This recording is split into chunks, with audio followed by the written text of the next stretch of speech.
रेगिस्तान में एक आदमी को बहुत बड़ा सोना मिलता है और उसे लगता है कि वो उसकी किस्मत बदल जाएगी, लेकिन सोना इतना बड़ा था कि उसे निकालना बहुत मुश्किल था। पार्टनर इक्विपमेंट लेने शहर चला जाता है और उसे अकेला वही रेगिस्तान में छोड़ जाता है। अब सामने सवाल सिर्फ एक था, क्या वो आदमी सोना बचाएगा या खुद की जान। कहानी की शुरुआत एक ट्रेन से होती है जिसमें बर्जिल नाम का आदमी सफर कर रहा होता है। उसी ट्रेन में एक गरीब औरत अपने बच्चे के साथ बैठी होती है। दोनों की हालत देखकर साफ लगता है उन्होंने कई दिनों से ठीक से खाना नहीं खाया है। कुछ देर बाद ट्रेन एक सुनसान जगह पे रुकती है। बर्जिल उतरने से पहले उस औरत को अपनी ब्रेड का एक टुकड़ा दे देता है और वहाँ से चला जाता है। लेकिन जिस जगह पर बर्जिल पहुँचता है वहाँ दूर दूर तक सिर्फ सन्नाटा था। न कोई इंसान दिखाई दे रहा था और न ही कोई खास हलचल थी। बर्जिल ने पहले से एक गाड़ी बुक कर रखी थी, लेकिन गाड़ी अभी तक वहाँ नहीं पहुँची थी। इंतजार करते करते वो पास की एक छोटी सी दुकान में चला जाता है। दुकान के अंदर एक आदमी बैठकर टीवी देख रहा था। बर्जिल उससे कुछ पूछता है, लेकिन वो आदमी उसे पूरी तरह नजरअंदाज कर देता। आखिर में बर्जिल पूछता है कि वॉशरूम किधर है। वो आदमी बिना कुछ बोले बस इशारा से रास्ता बता देता है। बर्जिल वहाँ पहुँचता है तो वॉशरूम की हालत बेहद खराब होती, लेकिन मजबूरी में उसे उसी का इस्तेमाल करना पड़ता है। कुछ देर बाद वही आदमी बाहर आकर बर्जिल से जल्दी चलने के लिए कहता है। इसके बाद दोनों एक पुरानी और खटारा गाड़ी में बैठकर कंपाउंड की तरफ निकल पड़ते हैं। रास्ते में बर्जिल और ड्राइवर के बीच किराए को लेकर बहस होने लगती है, क्योंकि ड्राइवर तय की गई रकम से ज्यादा पैसा मांग रहा था। आखिरकार बर्जिल को उसकी बात माननी पड़ती है। कुछ देर बाद बर्जिल को गर्मी लगती है, इसीलिए वो गाड़ी का एसी चालू करने की कोशिश करता है, लेकिन ड्राइवर तुरंत उसे रोक देता है और कहता है एसी चलाया तो इंजन खराब हो जाएगा। दोनों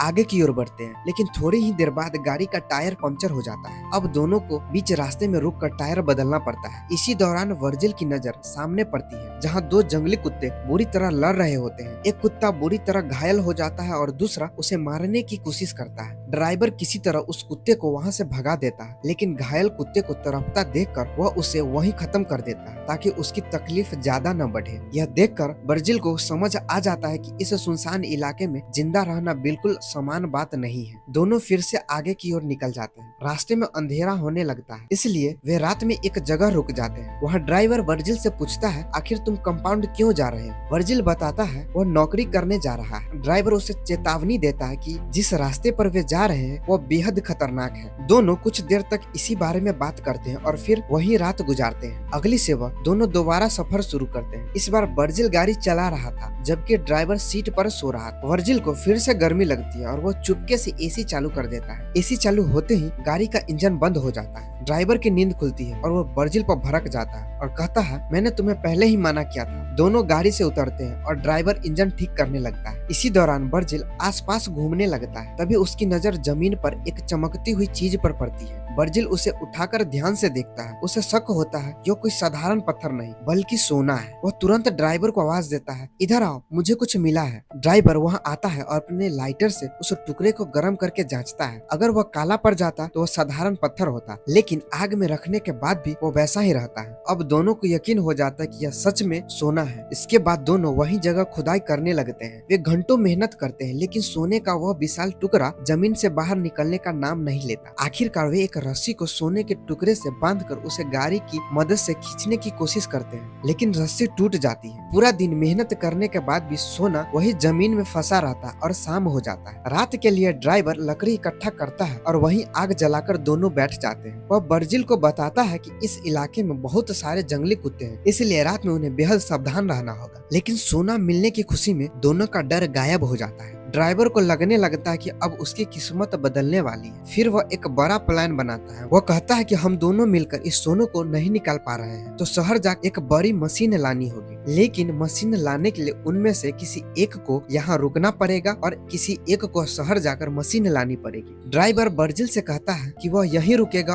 और बर्जिल शहर जाकर मशीन ले आए, लेकिन बर्जिल साफ मना कर देता है। वह कहता है कि मैं इस इलाके में नया हूँ और शहर में किसी को नहीं जानता। आखिरकार ड्राइवर उसकी बात मान जाता है। अगली सुबह वो वर्जिल को जरूरी सामान देता है और गाड़ी लेकर शहर की तरफ निकल पड़ता है और जाने से पहले उसे एक सैटेलाइट फोन भी देता है। वो वर्जिल से कहता है कि वापस आने में कुछ दिन लग सकते हैं। अब वर्जिल इस सुनसान रेगिस्तान में अकेला रह जाता है। वो सोने की रखवाली के लिए एक छोटा सा टेंट लगाता है और आसपास की लकड़ियां इकट्ठा करता है और रात होते ही वह खाना खाने बैठता है। लेकिन तभी दूर से जंगली कुत्ते की डरावनी आवाज आने लगी। अकेले बैठे वर्जिल की पहली बार एहसास होता है कि यहाँ उसकी मदद करने करने वाला कोई नहीं है। अगली सुबह वर्जिल उठकर बाहर आता है, तभी सैटेलाइट फोन बजता है। वह दौड़कर फोन उठाने जाता है, लेकिन उसके पहुंचने से पहले ही कॉल कट जाती है। अकेलेपन और इंतजार में वर्जिल धीरे धीरे परेशान होने लगता है। वो अपना बैग उठाता है और आसपास घूमने निकल पड़ता है। घूमते घूमते उसे एक ऐसी जगह मिलती है जहाँ एक पूरा विमान के टूटे हुए हिस्से चारों तरफ बिखरे पड़े थे। वर्जिल को लगता है कि इन हिस्सों का इस्तेमाल रहने के लिए किया जा सकता है, लेकिन वह सोने को अकेले नहीं छोड़ सकता था। इसलिए वह विमान का कुछ हिस्सा उठाकर अपने कैंप के पास ले आता है। काफी मेहनत के बाद वह थक जाता है और टेंट के अंदर जाकर आराम करने लगता है, लेकिन कुछ देर बाद तेज धूप और गर्मी की वजह से उसकी आंख खुल जाती है। वह उठकर सोने के पास बैठ जाता है। अकेलापन की वजह से वर्जिल खुद से ही बात करने लगता है। तभी उसके दिमाग में एक आइडिया आता है। उसे लगता है कि शायद एक पत्थर की मदद से वो उस बड़े सोने के टुकड़े को तोड़ सकता है। वो कोशिश करता है और आखिरकार सोने का एक छोटा टुकड़ा तोड़ने में कामयाब हो जाता है। तभी अचानक सैटेलाइट फोन बजता है। इस बार ड्राइवर का फोन होता है। वह बताता है कि रास्ते में गाड़ी का इंजन खराब होने की वजह से वह रास्ते में ही रुक गया है। लेकिन वर्जिल बेहद खुश होकर उसे बताता है, मैंने यहाँ से सोने का एक टुकड़ा तोड़ लिया है। यह सुनते ही ड्राइवर कहता है कि वह जितनी जल्दी हो सके वापस आएगा। लेकिन वर्जिल को अभी तक नहीं पता था कि इस सोने की वजह से उसकी असली परीक्षा अब शुरू होने वाली है। अब रात फिर से हो चुकी थी। वर्जिल आग जलाकर अपने कैंप के पास बैठा हुआ था, लेकिन इस बार खतरा सिर्फ अंधेरे का नहीं था। अचानक एक जंगली कुत्ता उस पर हमला करने के लिए आगे बढ़ता है। वर्जिल किसी तरह मसाल की मदद से उसे डराकर वहाँ से भगा देता है। अगली सुबह वर्जिल उठकर पानी पीने बैठता है, लेकिन तभी उसकी नजर एक जहरीले सांप पर पड़ती है जो धीरे धीरे उसके तरफ बढ़ रहा था। वर्जिल उसे मारने की कोशिश करता है, लेकिन सांप वहाँ से बचकर भाग निकलता है और इसी अफरा तफरी में उसका बचा हुआ सारा पानी गिर जाता है। अब वर्जिल के पास पानी की भी भारी कमी हो जाती है। वह तेज धूप से बचने के लिए पुराने विमान के पास जाता है ताकि उसके कुछ हिस्से से अपने लिए बेहतर ठिकाना बना सके। लेकिन तभी उसे दूर से कोई आता हुआ दिखाई देता है। वर्जिल तुरंत विमान के अंदर छिप जाता है। कुछ देर बाद वह शख्स उसके पास पहुंचकर कहता है, बाहर निकलो, क्योंकि यह उसके छिपने का ठिकाना था। वर्जिल बाहर आता है तो उसे पता चलता है कि वह एक औरत है।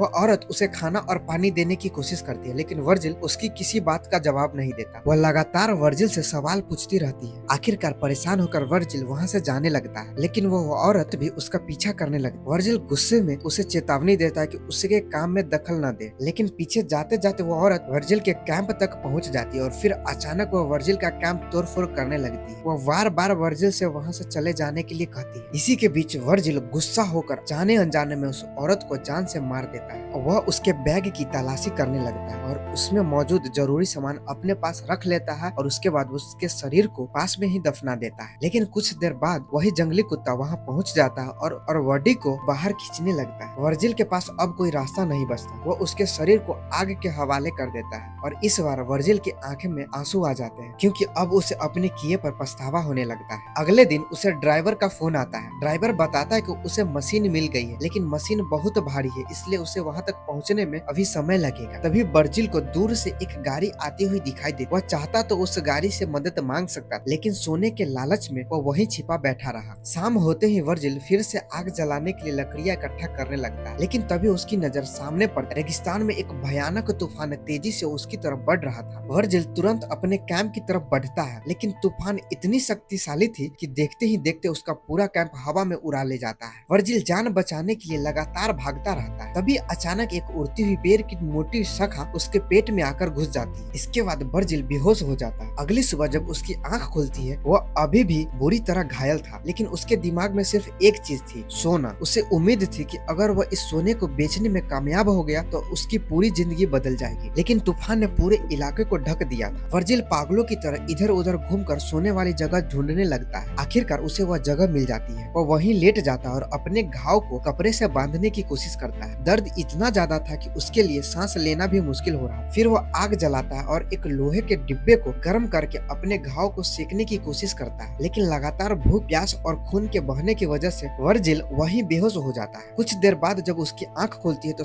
उसके सामने एक औरत धनुष ताने खड़ी होती है। उसे देखते ही वर्जिल को लगता है शायद यह वही औरत है जिसकी जान उसने पहले ले चुकी थी, लेकिन वो औरत वर्जिल को पानी पिलाती है और वहाँ से चली जाती है। इसी बीच ड्राइवर का फोन आता है। वह कहता है मैं बस थोड़ी देर में तुम्हारे पास पहुंचने वाला हूँ। वर्जिल को लगता है अब शायद उसकी मुसीबत खत्म होने वाली है, लेकिन तभी वही औरत दोबारा उसके पास आ जाती। वह वर्जिल की मदद करना चाहती थी। वर्जिल सोने के बारे में उससे कुछ नहीं बताता और उसे वहाँ से जाने के लिए कहता है, लेकिन औरत उससे सिर्फ एक सवाल करती है, मुझे तुमसे कुछ नहीं चाहिए, बस इतना बता दो क्या तुमने मेरी बहन को यहाँ देखा है। वर्जिल कुछ जवाब दे पाता उससे पहले उसकी नजर चारों तरफ जाती है। जंगली कुत्ते का पूरा झुंड उसे घेर चुका। वर्जिल घबरा कर तुरंत ड्राइवर को फोन करता है और रोते हुए उसे जल्दी आने के लिए कहता है। ड्राइवर उसे भरोसा दिलाता है कि वह बस आने ही वाला है, लेकिन असली सच्चाई कुछ और थी। ड्राइवर वहाँ से ज्यादा दूर नहीं, वह छिपकर वर्जिल को देख रहा था और उसके मरने का इंतजार कर रहा था, क्योंकि उसे पता था वर्जिल के खत्म होते ही पूरा सोना उसका हो जाएगा। कुछ ही देर में जंगली कुत्ते वर्जिल पर टूट पड़ते हैं और उसकी जान चली जाती है। तभी ड्राइवर मशीन लेकर वहाँ पहुँचता है। वर्जिल को मरा हुआ देखकर उसके चेहरे पर एक अजीब सी मुस्कान आ जाती है। अब उसे लगता है आखिरकार पूरा सोना उसका होने वाला। लेकिन जैसे ही वो गाड़ी से सामान लेने के लिए जाता है और वापस लौटता है, अचानक एक तीर आकर उसके सीने में लग जाता है। ड्राइवर हैरान होकर चारों तरफ देखने लगता है कि उसे समझ ही नहीं आता आखिर हमला किसने किया। और तभी फिल्म में सबसे बड़ा राज सामने आता है। जिस औरत को वर्जिल ने पहले मारा था वह इसी औरत की बहन थी। अब वो अपनी बहन की मौत का बदला लेने के लिए ड्राइवर को भी खत्म कर देती है और इस तरह और कहानी यही खत्म हो जाती है।